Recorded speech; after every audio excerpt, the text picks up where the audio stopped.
Scanning for audio.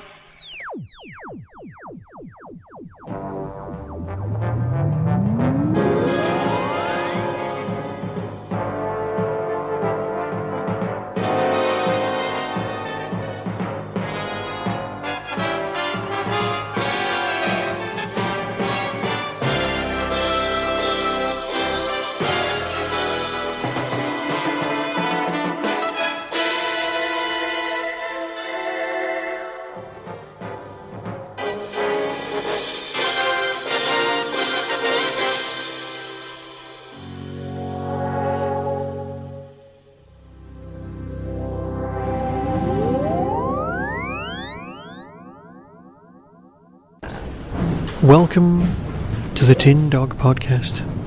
Yes, it's the summer, which of course means it's time for Blake 7. You've missed it, haven't you?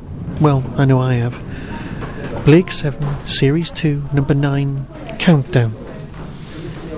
Now this one opens with proper explosions, I know. Proper massive explosions. People running down corridors. Stuff coming in left and right. It's actually, and I hate to use this word in connection with Blake 7 because you know it doesn't make sense, but, well, exciting. It's a Terry Nation storyline, and you know what? It just kind of works. In fact, it isn't kind of about it. It actually does work. I mean, alright, it's got a Marquee lookalike as its main villain. It's got a nice little setup, which admittedly the science doesn't make as much sense as it could, but only if you look at it. And let's face it, it's Blake 7. You're not really looking at the science that closely, are you? Of course, the highlight of this whole thing is, well, it's Tom Chadbourne as Del Grant. Now, for those of you who've been listening to the Big Finish audios, you know that Del Grant kind of joins the crew for an extended period of time and is just damn fine. Tom Chadbourne is the bloke who played Duggan. Bye bye, Duggan! But in this story, he isn't in it for the punching. Oh no, he's in it for the money. He's a mercenary. Oh yeah, and old acquaintance of Avon. Now, through this whole story, you don't know what sort of relationship Avon and Del have had. You know that it's bitter, and you know it's got a lot to do with, well, Avon's old girlfriend, Anna Grant. Notice the connected surnames. Oh yeah. You get a lot more background about Avon. But, of course, you've still got the nice progressive storyline of Blake trying to find, well, control. Or, as it's changed its name to, Star One. Oh yeah, everyone needs a name change if you're going to try and become somebody big. Star One.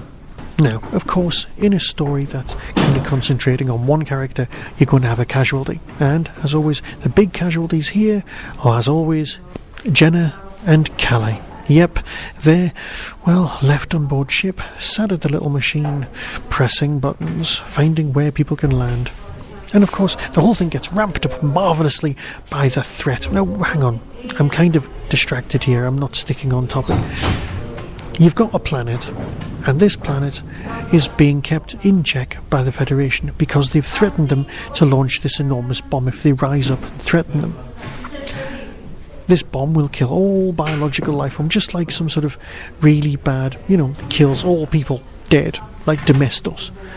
And then eventually everybody's fine. So if you can leave the planet while the bomb goes off, wipes everyone out with radiation or a specific type of radiation, solium radiation, which of course has been made up and therefore can obey as many rules as it wants to and ignore as many rules as it also wants to. Well, that's what's going to happen here. The rebels have risen up, and of course the Federation, being the Federation, have got their lovely little escape pod in the corner, and then they set the bomb off. Of course there's a countdown, a fantastic countdown that can't be overridden, and unless you've got teleportation technology, a computer expert, and somebody willing to hold up some ice, you don't stand a chance. But luckily we have got those things, so it's all going to be alright. Now, the big thing with this storyline is what I can only describe as the dubious elephant in the room. The slash fiction elephant in the room. Yes, some people would describe it as banter between Del and Avon, but other people, they want to read something else into it, and you know what? You can let them. It's really not a problem. I can see why they would do that sort of thing, but you know what? In a cold and frozen wasteland, you can let most people off snuggling up for warmth, can't you? That's actually not what happens, I'm just exaggerating.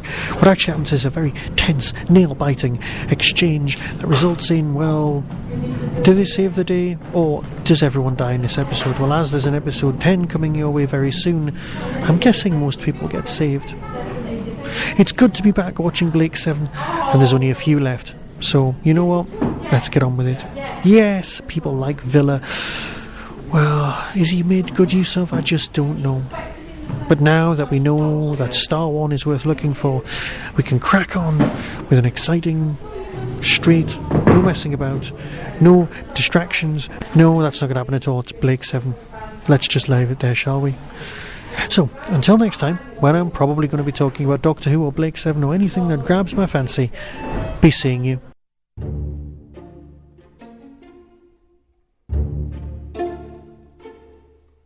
On the 2nd of September 2017, Hooverville 9 will be with us. William Russell, the man who was Ian Chesterton and still is on Big Finish.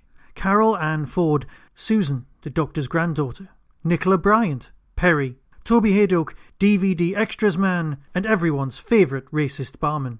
Jessica Martin, Fraser Hines, Jamie. Phil Ford, Michael Pickwood, Philip Hinchcliffe and Matthew Dale are just some of the names who'll be appearing at Hooverville, the biggest little Doctor Who convention ever. Visit hooverville.org to get tickets. See you then.